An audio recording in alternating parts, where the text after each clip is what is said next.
이제 바로크 음악의 마지막 부분 13장 18세기 전반의 대가들을 살펴보겠습니다. 거기로 들어가겠습니다. 13장으로 크게 보자면은 바로크 음악을 우리가 10장에서는 전체적인 음악 양식과 작곡가들의 상황에 대해서 살펴봤고 11장에서는 성악음악에 대해서 12장에서는 기악음악에 대해서 각각 어떤 장르들이 발달을 했고 그 이전에 르네상스 시대에 어떤 장르들과 연관이 되어서 발달을 했는가 이렇게 살펴봤었죠. 이제 이러한 그 발달들을 집대성 모아서 완성시켰다 이거죠.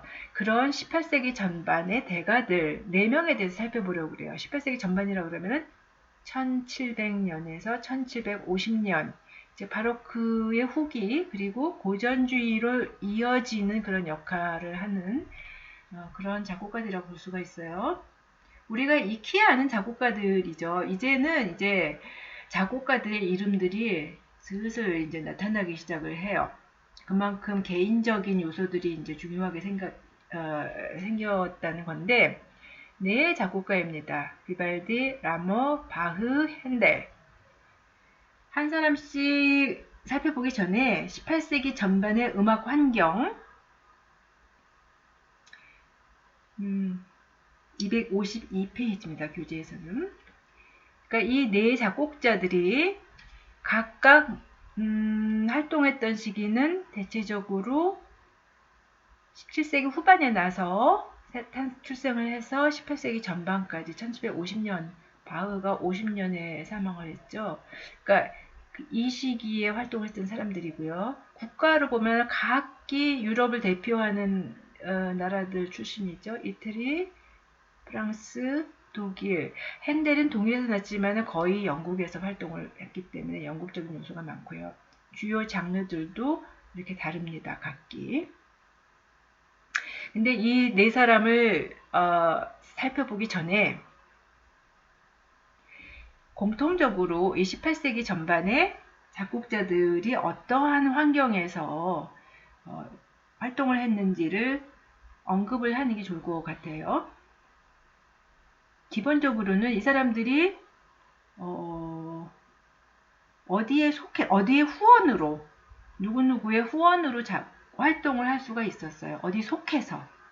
어디에 속했었냐면 주로 어떤 궁정이나 체제가 강했던 프랑스 같은 데서는 궁정이겠죠. 혹은 조그만 도시 국가에서는 그러한 무슨 궁에서 그러한 궁정 그리고 교회, 네, 교회가 중요한 활동지였어요. 특히 바흐, 비발디 같은 사람들은 르네상스 시대 때도 그렇죠. 종교나 교회. 그 밖에 오페라 극장이나 시위회 같이 이제 중산층의 후원을 받는 경우도 왕왕 있었어요. 예, 라모 같은 경우. 예. 그랬기 때문에 여기서 요구되는 음악을 계속해서 작곡할 수밖에 없었어요. 그러니까 다음 주에 당장 우리가 예배 보는데 칸타타가 필요하다 그러면은 막 일주일 동안 열심히 작곡을 해갖고 연습하고 그랬어요. 바흐 같은 경우에는. 또 어떤 궁정에서 무슨 뭐 무도회가 있으니까 그 무도회를 위해서 혹은 다음에 사람이 모여갖고 오페라를 관람하고 싶어요. 새로운 오페라를 써라. 그러면 막 열심히 쓸 수밖에 없었어요. 이 사람들은. 그래서 끊임없이 새로운 음악을 작곡을 했고 그 작품들은 나의 어떤 음악적인 이상을 실현하기 위해서 이런 게 아니고 요구되니까 바로 써야 되니까 작곡을 했어요. 그래서 우리가 실용음악이라고 그런 말이 있지만 정말 실제로 쓰이기 위한 음악이었어요. 이 시대의 음악. 여기는 이제 언급되지 않지만은 또 하나의 공통점이라고 그러면은 대위 양식과 화성 양식이 조화를 이루는 대위 양식이라 그러면은 르네상스 이후로 르네상스 중세부로부터 발달된 양식이고요. 모방 양식. 화성 양식은 새로 나온 양식이죠. 1600년 이후. 그 양식이 조화를 이루었어요. 예, 어떤 한 양식에 치우치지 않고. 그래서 대가들이라고 그러는 거죠. 어떤 작곡가들이 어떤 나라 출신이고 어떤 장르에서 두각을 나타내는지를 이제 좀 자세히 살펴봅시다. 우선 우리가 이번 주에 살펴보았던 협주곡과 좀 관련이 있는 작곡자부터 살펴보죠. 예, 안토니오 비발디. 이태리 출신이에요. 비발디. 그러니까 베네치아 많이 나오죠. 음악사에서. 오페라의 중산층 오페라 극장이 처음으로 생겼던 곳이고, 또 르네상스 후기에서 바로코로 넘어갈 적에 그 콘체르타토 양식을 처음으로 실험적으로 해냈던 데가 바로 베네치아의 성마르코 성당. 그만큼 굉장히 열린 사회였고 문화적으로 후원이 많이 이루어졌던 그런 도시국가라고 볼 수가 있어요. 여기 베네치아에서 성 마르코 성당의 바이올린 주자의 아들로 태어났다고 그러네요.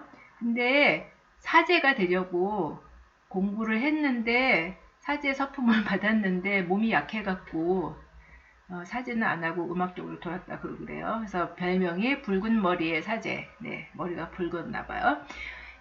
그래서 이 사람의 활동 무대는 오스피델레라는 단체였는데 이것은 뭐냐면은 구호단체라고 생각하면 돼요. 현대 구호단체. 그러니까 베네치아에서 고아들이나 혹은 사생아들 불쌍한 아이들 모아갖고 고아원 같은 것인데 고아원에서 교육도 시키고 더군다나 음악에 굉장히 관심을 쏟아서 오케스트라가 굉장히 활발하게 발달했다 그래요.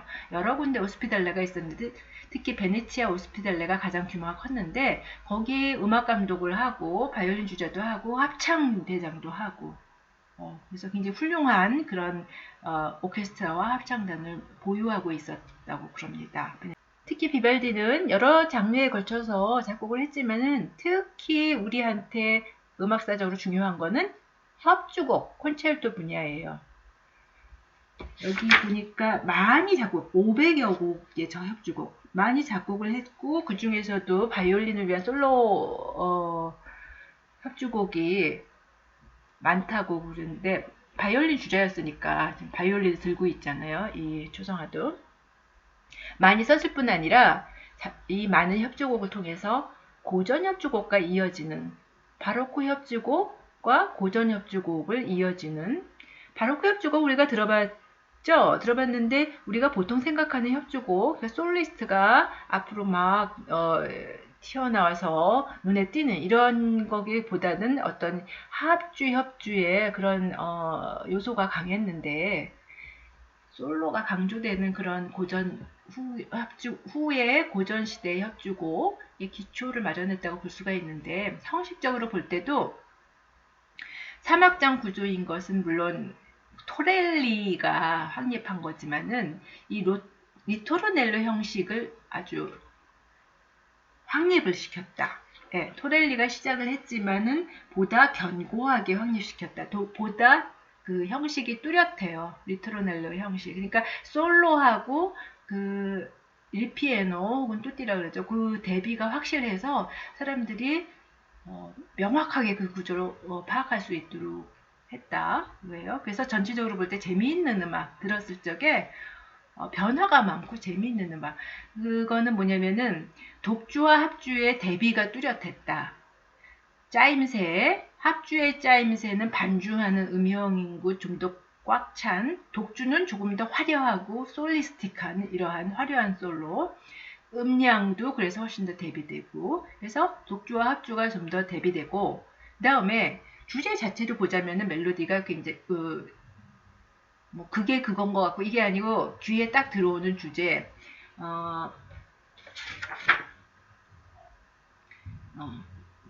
256페이지에 작품을 통해서 바로크 말기 양식이 고전 초기 양식으로 전환되는 과정을 살펴볼 수 있는데 특히 주제의 착상이란 것은 아이디어라는 거죠. 주제의 아이디어. 그 다음에 리듬을 들어보면 생동감 있고 아주 활기차고 에너제틱한 이런 리듬. 그 다음에 아까도 얘기했지만 형식의 명료함. 이런 걸 통해서 사람들이 합주곡을 들었을 때 금방 쉽게 파악할 수 있는, 쉽게 알아들을 수 있는 그런 음악을 썼다는 거죠. 예, 그리고 그 요인은 독주와 합주가 대비가 아주 분명했다. 이런 걸 쓸 수가 있어요. 그래서 여기 예로 듣기에는 비발디의 합주 협주곡 음악의 영감 제 작품 3을 갖고 왔는데 나는 그것도 좋지만 이것도 굉장히 좋은 예가 될 수 있지만은 누구나 다 아는 이 사계 있잖아요. OP8 사계 실제적인 이름은 화성과 창의의 시도. 화성과 창의 시도 안에는 12곡이 있는데 그 중에 OP8 중 1번부터 4번까지를 특히 사계라고 그래요. 좀 특이한 위치에 있기 때문에 누구나 알기 때문에 이해하기 쉽을 것 같아서 따로 이거는 내가 들고 왔어요. 이건 바이올린 콘체르토예요. 솔로 콘체르토.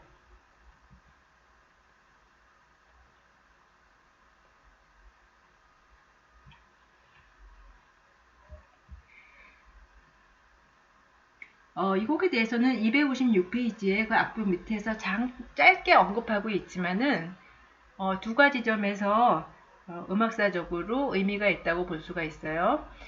그 중에서 우리는 OP8의 1번부터 4번까지가 4개라고 이제 따로 떼어져서 명명되는데 그 중에서 3번 물론 봄, 여름, 가을이죠. 그 중에 1악장을 좀 살펴보려고 그래요. 두 가지 측면에서 즉 표제음악의 시조가 된다. 표제음악 프로그램 어떤 내용을 묘사하고 있어요. 묘사하고 있는데 이거는 소네트라는 예전부터 전해 내려오던 어떤 우리나라 시조 같은 그런 형식을 갖춘 그 시인데 이런 내용으로 되어 있어요. 마을 사람들이 춤과 노래라는 개념, 그 다음에 수확을 기뻐하고 축하한다. 그 다음에 술에 취함, 바커스 신의 술 덕분에 흥이 오르고 결국은 모두 술에 취해 깊이 잠든다. 이러한 키워드들이 있는데 이걸 갖다가 이렇게 적용시켰어요. 그야말로. 그 밖에도 여기 뭐 새 울음소리, 시냇물, 봄 같은 경우에 예, 봄. 그러한 각 악장마다 이러한 묘사적인 요소들이 있는 곡. 두 번째로는 리토르넬로 구조가 확연하게 드러난다는 거. 우리가 리토르넬로 1, 솔로 1 이렇게 교대로 나오는 모습을 볼 수가 있는데 이 솔로에서 이러한 내용들을 갖다가 묘사하고 있는 것을 볼 수가 있고 리토르넬로는 그러니까 뚜띠라고 볼 수가 있죠. 오케스트라가 전체적으로 이제 연주적으로 연주하고 있는 부분들이 그대로 나오는데 이 부분이 이 주제는 비슷해요. 예, 약간의 변형을 가진 주제들. 그런데 토렐리에서도 얘기했지만은 뭐가 일어나고 있어? 전조가 일어나고 있죠. 그래서 결국 다시 이제 F절 원조로 돌아오고 있는 것을 볼 수 있었어요. 이렇게 확연하게 리토르넬로 구조를 보여주고 있는 것, 그것이 또 어떤 이야기 표제와 연결되고 있는 것들. 그래서 인기가 있다고 볼 수가 있어요. 특히 솔로 파트가 굉장히 화려하게 이제 작곡이 되어 있어요. 두 번째로는 장 필립 라모. 네, 이름에서 볼 수 있듯이 프랑스 사람이에요. 이 사람을 우리가 프랑스 서정 비교에서 릴리에 대해서 얘기했었죠. 그 사람의 뒤를 잇는 프랑스 작곡가로 아주 프랑스에서는 이렇게 우표에 나오는 사람일 정도로 위인 취급을 받고 있는 사람이에요. 라모에 대해서는 세 가지로 이야기할 수가 있어요. 우선 처음으로는 지금 릴리 얘기했지만은 릴리의 서정 비극 전통을 계승한 작곡가로 알려져 있어요. 오페라 부분에서. 뭐 우리나라에서는 프랑스 오페라가 잘 연주가 안 되고 안 알려졌기 때문에 잘 모르는데 룰리의 서정 비극 전통은 전통적으로 이태리 오페라와 좀 분리해서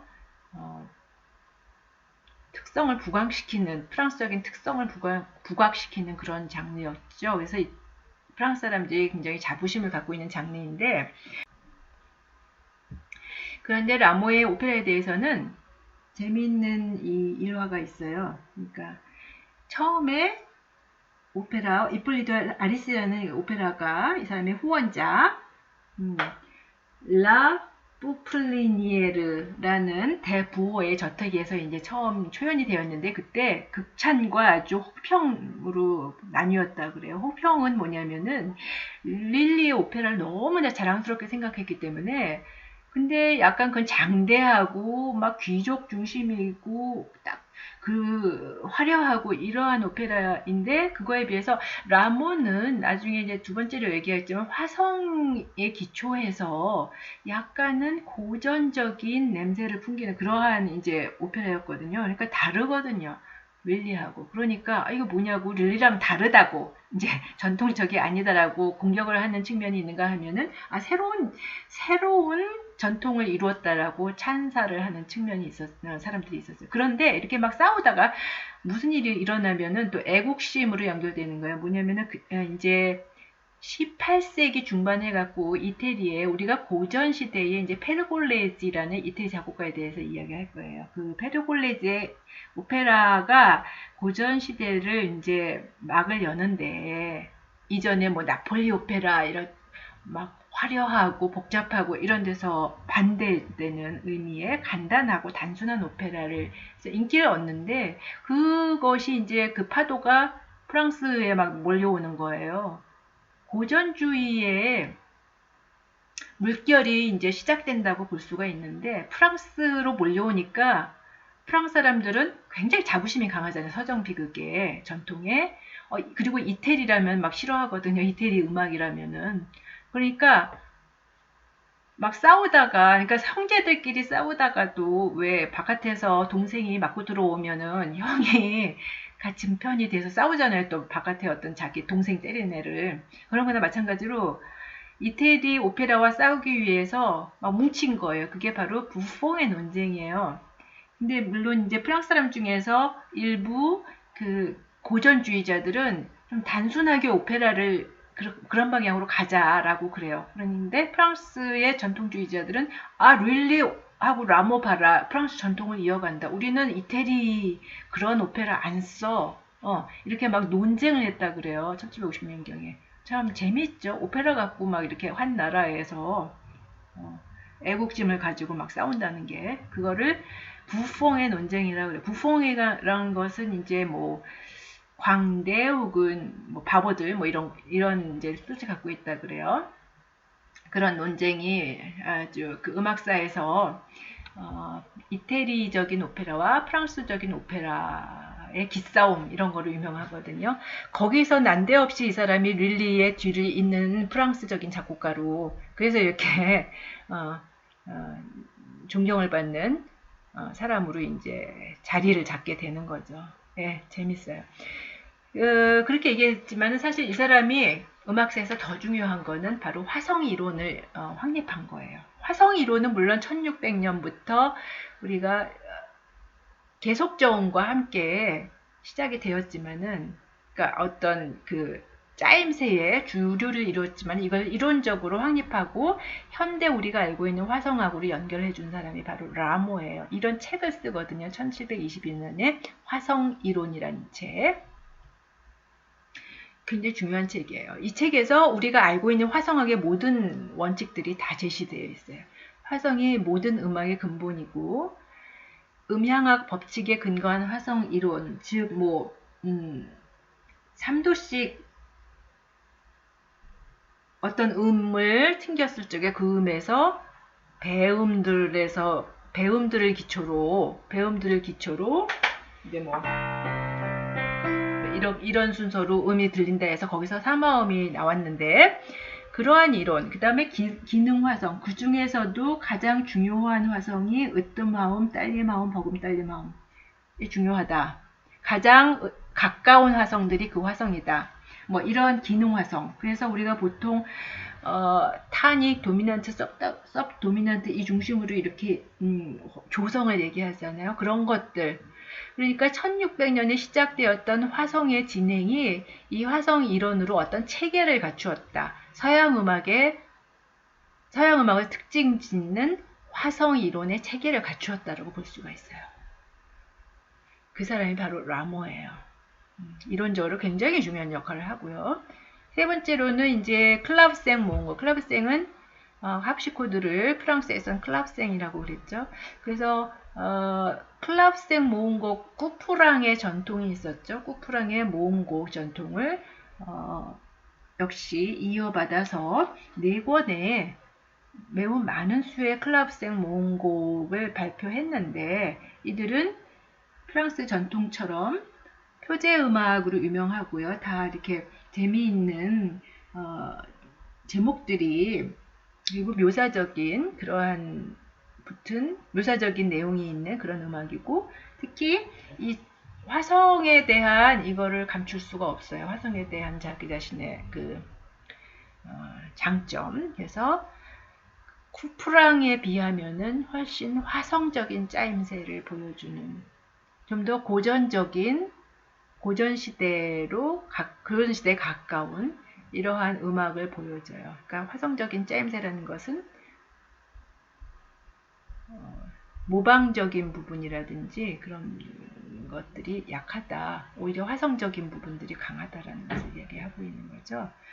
그래서 그 사람의 오페라를 특별히 이제 들어보지는 않겠고 오늘 이렇게 해서 18세기 전반의 대가들 우선 비발디 너무나 유명한 비발디는 이태리 출신이면서 특히 협주곡 분야에서 혁혁한 공을 세웠다. 그리고 라모는 릴리의 서정 비극 전통을 계승했지만은 화성 이런 분야에서 정말로 서양 음악사의 어떤 주춧돌이 되는 역할을 했다라는 것까지 이제 다뤘습니다. 다음 시간에는 바흐와 핸델 정말로 우리한테 친숙한 그 작곡가로 넘어가죠.